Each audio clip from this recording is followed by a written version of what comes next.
용해도를 설명을 할게요. 자, 물질의 특성 단원 중에서 제일 마지막 특성인데 가장 다룰 내용이 많고 문제도 많이 나오는 내용입니다. 용해도를 가장 잘 풀려면 정의부터 알아야겠죠. 자, 처음 정의부터 얘기를 하겠습니다. 용해, 용질, 용매, 용액, 포화, 불포화, 과포화, 용해도 요 용어를 내가 완벽히 설명할 수 있을 때까지 공부를 해야 돼. 내 머릿속에서 바로 그려낼 수 있는, 바로 적어낼 수 있을 정도여야 한다는 거지. 자, 용해도에서 용해와 용액부터 해보겠습니다. 용해는 한마디로 녹는다는 현상입니다. 용해는 녹는다는 거를 얘기를 하는 거고, 용질이 용매에 녹아서 용액이 되는 과정을 용해라고 합니다. 한 물질이 다른 물질에 녹아 고르게 섞이는 현상. 이 한 물질이 용질을 얘기하는 거고 다른 물질이 용매를 얘기를 하는 거지. 자, 대표적으로 예를 들면은 소금물, 설탕물을 얘기할 수 있는데 소금물부터 얘기를 하면은 소금이라는 고체 용질이 물이라는 액체 용매에 녹게 됩니다. 용질은 녹는 물질이고 물은 녹이는 물질이야. 용매가 용질을 받아들이는 애라고 생각을 하면 돼요. 자, 그래서 용해가 일어나. 용질과 용매가 섞이는 현상을 용해 현상이라고 합니다. 용매가 용질을 끌어안는다고 생각을 하면 돼. 물이 소금을 끌어안아가지고 녹여버리는 거지. 자, 그러면은 소금물이라는 액체에 용액이 나옵니다. 용액의 액자가 액체라는 얘기죠. 자, 그래서 용액은 용질과 용매가 고르게 용해돼가지고 섞여있는 물질입니다. 자, 설탕물에서는 설탕이라는 고체 용질이 있고 물, 액체 용매가 설탕을 끌어안습니다. 둘이 잘 섞이면서 용해 현상이 일어나고 설탕물이라는 용액이 만들어집니다. 자, 여기서 유의해야 될 거는 용질은 고체였는데 현재 용매라는 액체 상태로 물체의 상태를 따라간 거야. 용질이 용매의 상태와 같아지게 됩니다. 그러니까 소금물, 설탕물, 이 용액은 액체가 되는 거지. 자, 그래서 용해, 용액, 용매, 용질을 알아봤습니다. 자, 두 번째, 용액에는 종류가 있어요.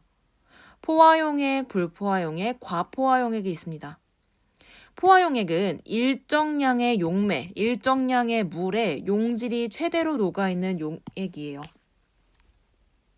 중학교 과정에서는 거의 용매가 물만 나오니까 일정량의 물에 용질이 최대로 녹아있는 용액이라고 생각을 하면 됩니다. 이 물은 용질을 무한정 녹일 수 있는 게 아니야. 내가 일정 질량의 용질만 녹일 수 있는 그 내가 녹일 수 있는 한계가 있어. 그 한계 이상으로 녹이면 더 이상 용해 현상이 일어날 수 없고 그냥 녹여지는 게 아니고 그냥 그 용질이 그대로 남게 돼요. 물 안에 설탕이 그냥 담겨 있는 거고 물 안에 소금이 그냥 담겨 있는 거지. 그래서 녹지 않으면 물 안에 그냥 소금이 이렇게 가라앉아 있는 게 보여. 아니면 설탕이 가라앉아 있는 게 보여. 근데 소금물이랑 설탕물은 어때요? 밑에 가라앉아 있는 게 없고 잘 고르게 섞여 있다? 그냥 용액이 투명해. 그런 거지. 그래서 그건 가라앉아 있으면 과포화가 일어나서 뭐 석출되었다. 뭐 점점 석출된다. 안 녹아진 게 발생을 한 거고 포화용액은 이 물 안에 용질이 최대한 녹아져 있어서 안 보여. 용질이. 이미 다 녹아져 있기 때문에. 자, 불포화용액은 불자를 썼으니까 포화가 되지 않았어. 이 물이 최대한 녹일 수 있는 용질의 양을 갖고 있는데 그거보다 덜 녹여져 있는 거야. 그래서 좀 더 용질을 녹을 수 있는 상태라는 거지. 옆에 그래프로 나타나게 되는데 이 그래프는 어떤 거를 얘기를 하냐면 자, 용해도 곡선입니다. 온도가 달라지면 용해도가 달라져요. 온도가 높아지면 용해도가 높아진다. 이 말인즉 온도가 뜨거워지면은 물 안에 녹을 수 있는 용질의 양이 많아져. 그래서 온도마다 이 물이 가득 녹일 수 있는 용질의 양, 용해도를 모아놓은 곡선이야. 온도마다 달라지는 용해도를 모아놓은 곡선인 거지. 자, 아까 뭐라 했어요? 온도마다 최대로 녹을 수 있는 용질의 양을 모아놓은 곡선이라 했어. 그러면은 요 곡선상에서는 이미 물에 용질이 최대한으로 녹아져 있으니까 요거는 이 그래프는 포화용액의 점들이 모여있는 그래프입니다. 그래서 요 그래프 위에 있는 점들은 다 포화용액인 거지. 그래서 요 그래프는 포화용액, 그리고 그 밑에 있는 거는 만약에 온도가 여기서 용해도가 요만큼을 가지고 있다? 근데 그 밑에 이 파란색 부분에 속하는 점이 있어. 그러면 용질이 요만큼 차이만큼 더 녹일 수 있다는 얘기를 할 수 있는 거야. 그러면 더 녹을 수 있는 용해도보다 포화용액보다 덜 녹아져 있는 용액이니까 얘는 불포화용액이라고 할 수 있습니다. 자, 포화용액 위에 있는 거는 뭐라고 얘기를 하냐? 여기는 과포화용액이에요. 과포화용액은 어떠한 요인에 의해서 포화용액보다 좀 더 녹을 수 있다? 그 위보다 녹을 수 있어요. 근데 요거는 되게 불안정하기 때문에 어쨌든 그걸 유지할 수 있는 건 한순간이고 다시 포화용액으로 돌아와야 돼. 그래서 내가 요점만큼 녹였다? 이 온도에서? 그러면은 다시 포화용액으로 돌아와야 돼. 같은 온도에서. 같은 온도에서 포화용액은 여기입니다. 그래서 요만큼의 차이만큼 용질이 석출돼서 고체로 가라앉고 포화용액으로 돌아오는 거지. 자, 고체의 용해도 곡선은 다시 나오게 되는데, 자, 온도가 높을수록 고체의 용해도는 증가하게 됩니다. 압력의 영향은 거의 받지 않아요. 아까 밀도랑 비슷한 얘기를 할 수 있는 거야. 고체는 온도에는 부피의 영향을 받고 부피가 영향받고 압력은 영향받지 않았었지. 그래서 용해도도 온도가 높을수록 증가하고 압력은 영향을 받지 않습니다. 자, 용해도 곡선은 아까 말했듯이 온도에 따른 물질의 용해도를 그래프로 나타낸 거예요. 자, 용해도를 설명을 안 하고 넘어가는데 용해도의 정의가 굉장히 중요합니다.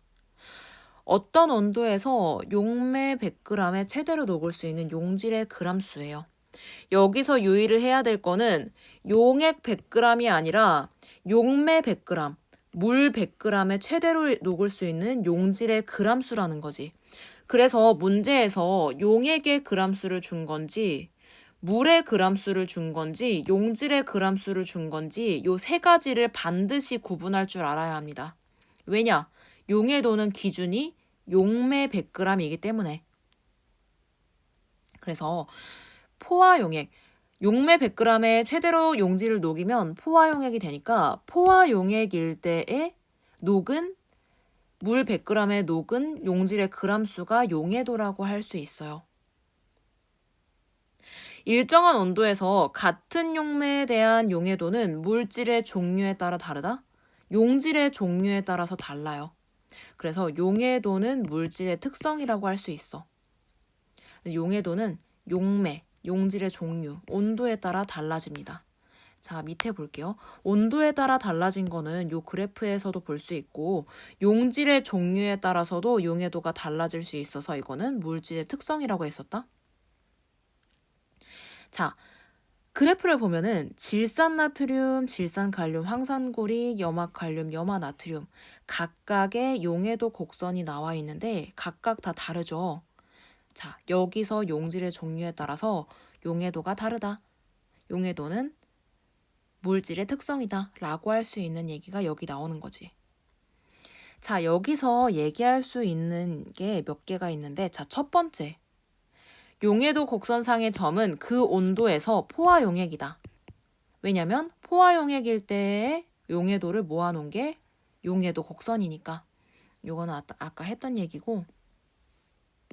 두 번째, 용해도 곡선의 기울기가 클수록 온도에 따른 용해도 변화가 굉장히 큽니다. 자, 이게 뭔 얘기냐면은 냉각 시에 석출되는 결정량이 많다. 요게 문제로 나오게 되는데, 자, 질산 칼륨을 볼게요. 얘는 온도가 올라갈수록 용해도가 엄청나게 증가를 해서 기울기가 굉장히 커. 반면 염화나트륨은 온도가 달라져도 용해도가 달라지지 않는다. 잘. 그래서 얘는 기울기가 작아요.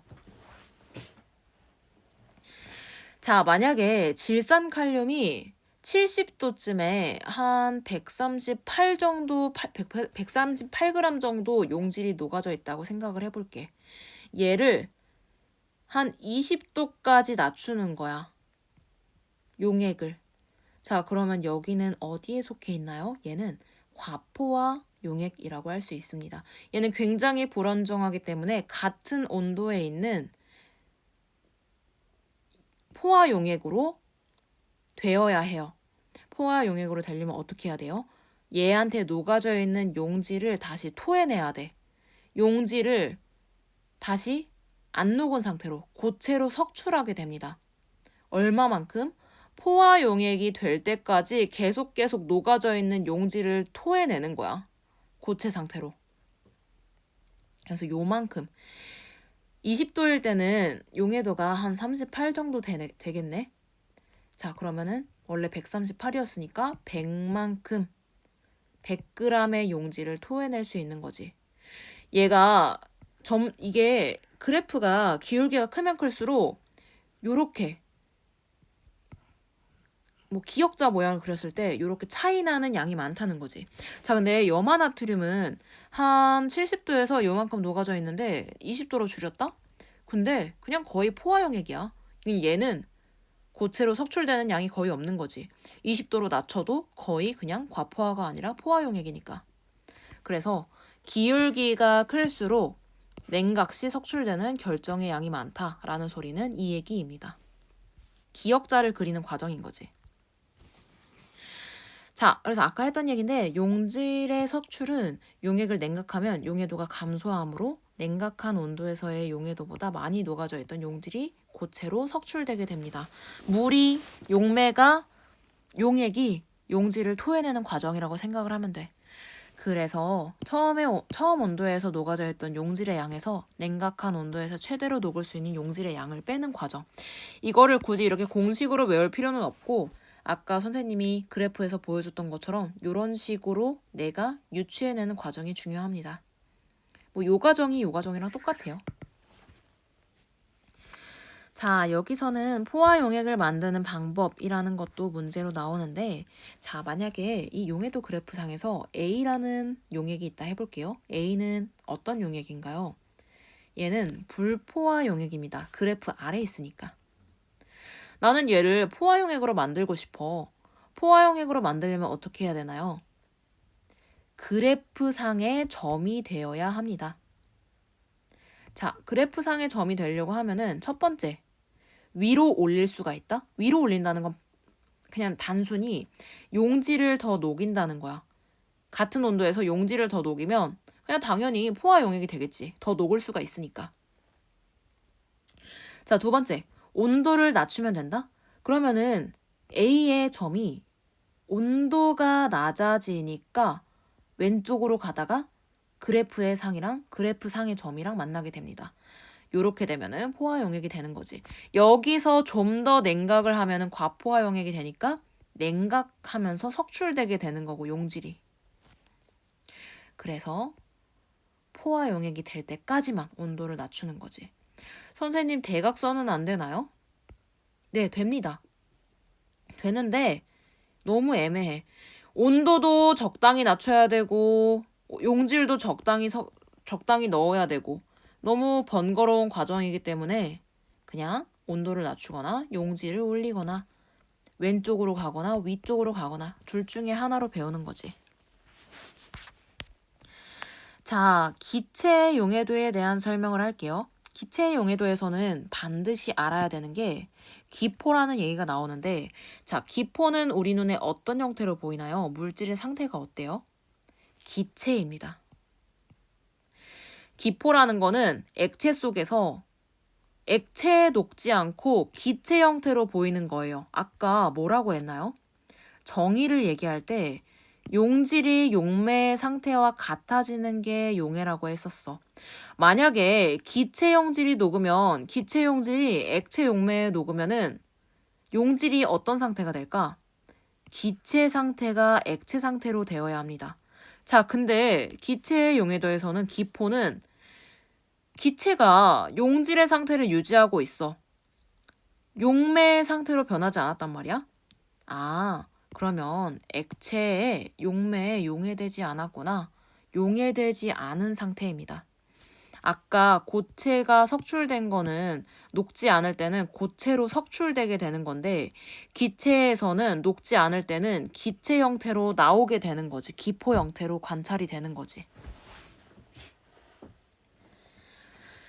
자, 그래서 기체는 온도와 압력에 영향을 많이 받는다. 그래서 용해도에서도 온도와 압력에 대한 얘기가 나오는데 자, 첫 번째, 온도에 대한 내용을 할게요. 자, 기체의 용해도는 탄산음료를 생각하면 돼. 콜라를 대표적으로 생각을 해볼게요. 콜라를 예로 들으면은 자, 콜라는 차갑게 해서 먹나요? 아니면 뜨겁게 해서 먹나요? 차갑게 해서 먹습니다. 냉장고에 넣어놨을 때 탄산이 가장 잘 유지가 되어 있어요. 내가 마셨을 때. 왜냐면 온도가 낮을수록 탄산이 액체에 잘 녹아들어져 있기 때문에 콜라 안에 탄산이 많은 거야. 차가울수록. 그래서 내가 콜라를 마셨을 땐 톡 쏘는 맛을 느낄 수 있는 거지. 자, A와 B를 탄산음료를 넣고 하나는 얼음물에 담궜고 하나는 뜨거운 물에 담겼대. 그랬더니 기포는 뜨거운 물에 있는 탄산음료에서 더 많이 생겼다? 기포가 많이 발생했다는 거는 기체는 B에서 더 많이 보인 거죠.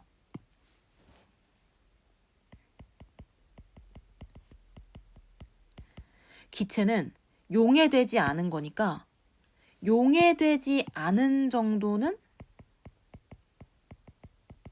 B가 더 큰 거지. 이 말을 거꾸로 얘기해보면 용해는 A에서 더 잘 된 겁니다. 왜냐? 기체의 용해도는 A가 더 크기 때문에. 용해도, 용매에 녹을 수 있는 용질의 양이 A가 더 많기 때문에 A가 더 탄산음료라는 액체에 더 많이 녹아 들어가 있고 B는 용해도가 작기 때문에 용해되지 못하고 기체로 나온 기포가 많은 거야. 요거를 꼭 구분을 해야 합니다. 그래서 여름철에는 물고기가 뭐 호숫가에 가면은 수면 위로 입을 내밀고 뻐끔거리는 걸 볼 수가 있다? 그게 왜 그러냐고 하면은 여름철에는 온도가 어때요? 온도가 높죠. 그러면은 기체의 용해도는 어떻게 될까? 온도가 높으면 낮아져요. 아까 본 것처럼. 그래서 물에 산소가 녹아져 있는 산소가 낮은 거야. 물고기도 산소를 먹고 살아가는데 산소가 굉장히 작은 거야. 그러니까 내가 죽을 것 같은 거지. 차라리 공기 중에 있는 산소를 마시자. 그러고 수면 위에 공기로 입을 내밀고 뻐끔뻐끔 거리면서 숨을 쉬고 있는 거예요. 자, 두 번째, 압력에 대한 내용을 하겠습니다. 자, 탄산음료 얘기할 때, 자, 뚜껑 닫혀 있을 때, 내가 콜라를 그냥 편의점에서 샀을 때, 그 안에 기포는 그렇게 많지 않습니다. 자, 내가 이제 먹겠다고 땄어? 그러면 칙 하면서 갑자기 밑에서 막 기포가 올라와. 기포 발생량은 뚜껑을 열었을 때가 더 크단 말이지. 이 말인즉 기체 안 녹아져 있는 거는 B가 더 많은 거고 그러면은 용해 안 된 거는 어디가 더 크다? B가 더 큰 거다. 이걸 반대로 얘기하면 기체의 용해도는 A가 더 크다. 뚜껑이 무슨 차이를 발생시키냐면은 뚜껑은 여기 탄산음료 이 터질 것 같은 압력을 내가 꼭 잡고 누르고 있는 거야. 주사기의 피스톤을 꼭 누르고 있다고 생각을 하면 돼. 그러면 여기 내부 압력이 굉장히 높아지게 됩니다. 기체를 가두게 되니까. 근데 뚜껑을 열잖아? 그러면 기체가 빵 하고 나가기 때문에 여기 안에는 압력이 굉장히 낮아져요. 압력이 낮아지니까 기체의 용해도가 낮아지니까 기체가 녹지 않고 기포로 증발해 버리는 거야. 기포로 나가 버리는 거지. 그래서 탄산음료의 뚜껑을 열면 기포가 발생한다. 그래서 콜라를 생각할 때 내가 먹는 방식을 생각하면 돼. 차갑게 해서 먹고 그 다음에 뚜껑을 닫고 먹어야 된다. 왜냐면 그때 기체의 용해도가 크기 때문에. 자, 그래서 온도와 관련된 기체의 용해도와 관련된 다른 현상을 알아보면은 컵에 물을 담아 햇빛이 잘 드는 창가에 두면은 컵 내부에 작은 공기방울이 생긴다. 왜냐? 온도가 올라가면은 뭐라 했었지? 기체의 용해도 작아지니까. 그래서 기포로 나오게 되는 거지. 자, 두 번째. 수돗물을 끓여 소량의 염소 기체를 제거한다. 자, 염소 기체는 우리 염소 막 수영장 가면은 수돗물 냄새, 소독약 냄새가 납니다. 그게 염소 냄새인데 그게 물에 냄새가 왜 나냐면은 녹아져 있는 염소 기체 때문에 나는 거야. 그래서 물 안에 염소 기체가 녹아져 있으면은 용해되어 있으면은 무조건 냄새가 나. 근데 수돗물을 끓이잖아? 이 염소 기체 냄새가 나는 물을 끓이잖아? 그러면 온도가 올라가죠. 그럼 기체의 용해도 어떻게 돼요? 작아져요. 그러면 기포로 날아갑니다. 증발한다고 생각을 하면 돼요. 염소가 다 증발하기 때문에 밖으로 날아가 버리니까 이제 물 안에는 염소가 존재하지 않는 거야. 그래서 좀 더 안전한 물을 먹을 수 있다는 거지. 냄새도 이제 나지 않고. 압력과 관련된 기체의 용해도와 관련한 현상은 우리 아까 잠수부 얘기를 했었는데, 자, 잠수부가 물 안에 있다가 갑자기 이렇게 물 위로 나와야 돼요. 어쨌든. 근데 얘네가 물 위로 올라오잖아? 근데 물 위는 물 아래보다 수압이 되게 낮아. 깊은 물이 수압이 높고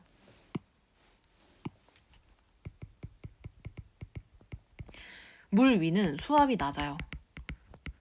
그러면은 기체 용해도는 어떻게 돼요? 깊은 물이랑 비교하면은 깊은 물이 용해도가 더 큽니다. 자, 그러면은 우리 몸 안에도 액체 기체가 녹아져 있다? 우리 혈액 속에 산소가 녹아 있거나 뭐 질소가 녹아 있거나 뭐 요런 게 녹아져 있는데 물 위로 올라오면서 질소 기체의 용해도가 낮아졌다? 그러면은 혈액 속에 기포가 뽀글뽀글 생기는 거야. 그러면 그 기포가 갑자기 막 탄산음료 이렇게 했을 때 기포가 막 올라오는 것처럼 갑자기 기포가 막 생겨가지고 그 기포가 혈관을 막아버린다? 그러면 혈액순환이 안 돼가지고 죽을 수도 있어요. 그래서 그런 거를 잠수병이라고 합니다. 그래서 잠수부가 물 위로 올라올 때 갑자기 막 올라오는 게 아니라 이렇게 되면 용해도 차이가 갑자기 엄청 커지기 때문에 기포가 엄청 발생한단 말이지. 그러면은 진짜 죽을 수도 있기 때문에 천천히 올라와서 이 기체의 용해도가 작아지는 거에 점점 적응을 하면서 올라오게 돼. 기포가 조금씩 발생을 할 테니까. 그래서 잠수병을 예방한다. 천천히 올라오면서. 자, 그런 얘기가 있고 실험을 한번 볼게요. 여기는 물 10g에다가 질산칼륨을 4, 8, 12, 16g을 녹였대. 그래서 얘가 각각 얼마나 용해도가 되는지 물 10g에 대한 용해도를 알아보는 거지. 자, 근데 아까 물 용해도는 물 100g 기준이었다. 근데 여기서는 100g 너무 많으니까 10g 정도로 해놓고 그냥 비례관계로 해가지고 알아보자는 거지. 선생님은 설명할 때는 10g을 기준으로 할게요. 왼쪽에는 용해도가 물 10g 분의 용질 그람 수라고 해가지고 가르쳐 줄 겁니다. 자, 물 10g에 이 시험관을 4개를 준비를 하고 4, 8, 10, 12, 16 요렇게 녹았대. 그래서 처음에는 고체 상태 그대로 녹아져 있지 않는데 얘를 가열을 한다? 가열을 막 시켜가지고 점점 녹여. 왜냐? 온도가 올라가면 용해도가 올라가니까 잘 녹게 될 거야. 그래서 전체 다 녹을 때까지 가열을 하고 점점점 얘네들을 불을 꺼가지고 식히면서 시험관에서 고체가 점점점 쌓이기 시작하는 온도를 측정을 하는 거지. 왜냐? 고체가 쌓인다는 거는 과포화 용액이고 거기서부터 고체가 석출되기 시작하니까 딱 쌓이기 시작하는 시점, 그 시점을 포화 용액이니까 거기서부터 온도를 적는 거지. 그래서 자 160, 120, 80, 40 요렇게 있습니다. 시작이 같은 온도예요. 왜냐하면은 다 녹을 때까지 기다렸다가 식히는 거기 때문에 이 점, 4개의 점은 온도 스타트가 같아. 자, 이때부터 냉각을 시킨다? 그러면 4가지 시험관이 다 점점점 왼쪽으로 가기 시작할 거야. 온도가 낮아지니까. 그러다가 160g 녹였던 160g이 아니라 16 0을 다 빼야 되죠. 16g을 녹였던 애를 점점점 녹였더니 포화용액에 도달했을 때의 온도는 오른쪽에 표를 보면은 72.6도예요. 아, 그러면은 72.6도에서는 용해도가 물 10g당 16g의 용질이 녹을 수 있구나. 질산칼륨이 녹을 수 있구나. 두 번째, 12g은 점점점 녹였더니 얘는 뭐라 했냐면 63.9예요. 아, 63.9도에서는 물 10g에 질산칼륨 12g이 녹을 수 있구나. 세 번째, 8g. 8g은 표를 봤을 때 46.5래요. 아, 46.5도씨에서는 물 10g에 질산칼륨 8g이 녹을 수 있구나. 4g. 4g은 24.7도씨. 아, 24.7도씨에서는 물 10g에는 질산칼륨 4g이 녹을 수 있구나.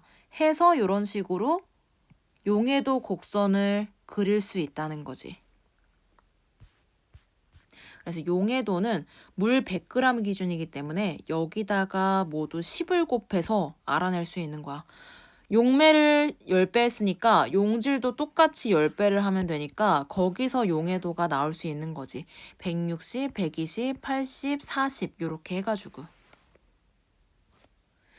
요런 실험을 문제로 낼 수 있습니다. 자, 마지막. 요 페이지는 아까 용해도 곡선에서 고체의 용해도 곡선에서 설명했던 내용이 다고, 자, 마지막. 요런 문제가 좀 어렵게 나오면 나올 수 있는데, 자, 우리 용해도는 어떤 거 기준이라 했어요? 물 100g이 기준입니다. 용액 100g이 아니에요. 그래서 기준이 항상 먼저이기 때문에 물의 질량이 제일 중요합니다.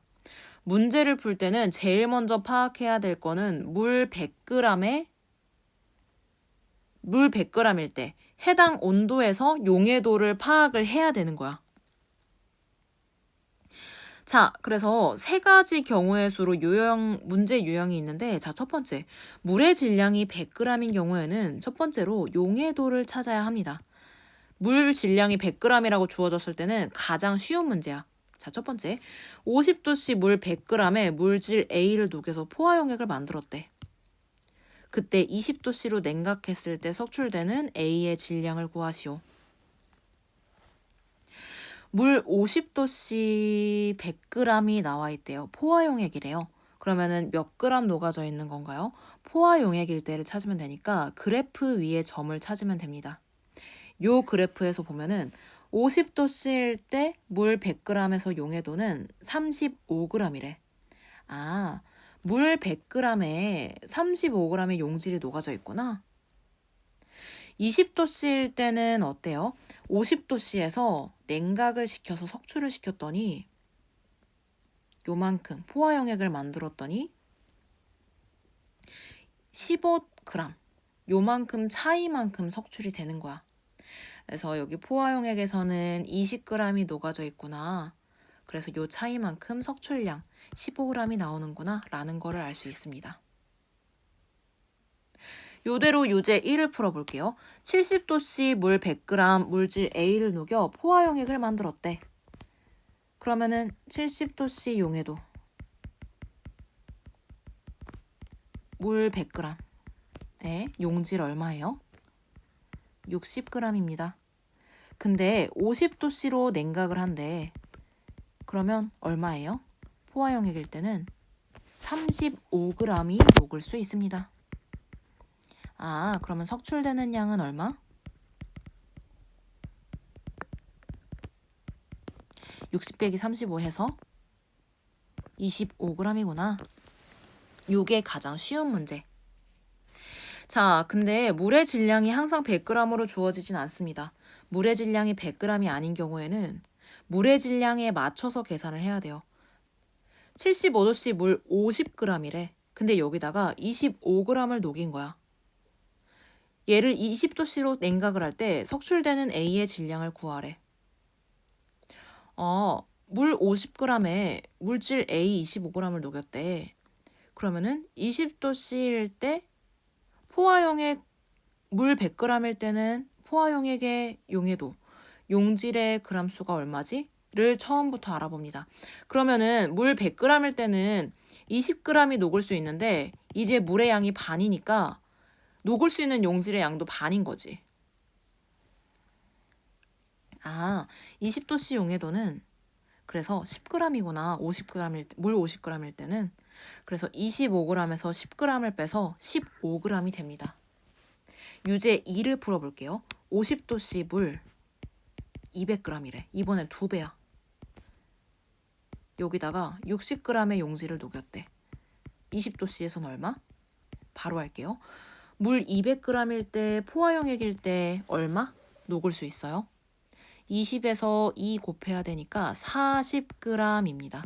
그럼 석출되는 양은 20인 거를 바로 알 수 있죠. 자, 용액의 질량이 제시된 경우 여기는 용액의 질량이 제시된 경우야. 자, 아까 뭐라 했어요? 용해도는 기준이 어떤 거? 용매였어요. 물 기준이기 때문에 물 100g. 이렇게 해서 용액이랑 용매의 질량을 구분해야 합니다. 포화용액 320g이라고 줬으면 물의 양이 얼마인지, 용질의 양이 얼마인지를 내가 알아야 된다는 거지. 자, 이걸 어떻게 알아요? 이러면 대부분 자, 포화용액 이렇게 줍니다. 포화용액이면은 이때 용해도를 알 수가 있지? 70도씨에서 포화용액 용해도 얼마예요? 60g입니다. 70도씨일 때 물 100g일 때 60g 녹이면은 160g의 용액의 질량을 가지는 포화용액이 나와요. 근데 여기서 2를 곱하면은 320이 나오지. 그래서 내가 이 눈치로 전체적으로 2배가 녹아져 있구나. 물 200, 용질 120, 그래서 320g의 포화용액이 나오는구나.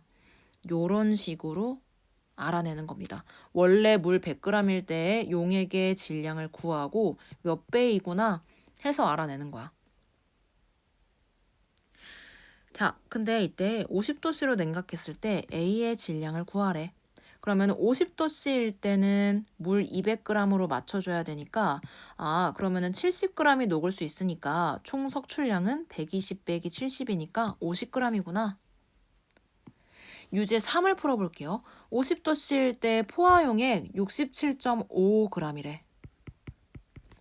일단 물 100g일 때 포화용액이니까 그거 먼저 구하라 했었죠. 50도씨일 때는 35g의 용질이 녹을 수 있기 때문에 용액은 135g이 녹아져 있습니다. 135랑 67.5 보니까 반으로 녹였네요. 물 50g에 12.5g을 녹여가지고 12가 아니라 17.5g을 녹여가지고 용액이 67.5g이 됐구나 라는 거를 알 수가 있습니다. 얘를 20도씨로 녹였대. 그러면은 얘는 물을 50g으로 맞춰줘야 되니까 바로 해볼게요. 100g일 때 포화 용해도 20g이니까 반으로 나눠주면은 10g이 됩니다. 그러면은 석출되는 양은 17.5 마이너스 10이니까 7.5g이 되는구나. 그래서 답은 7.5g이 됩니다.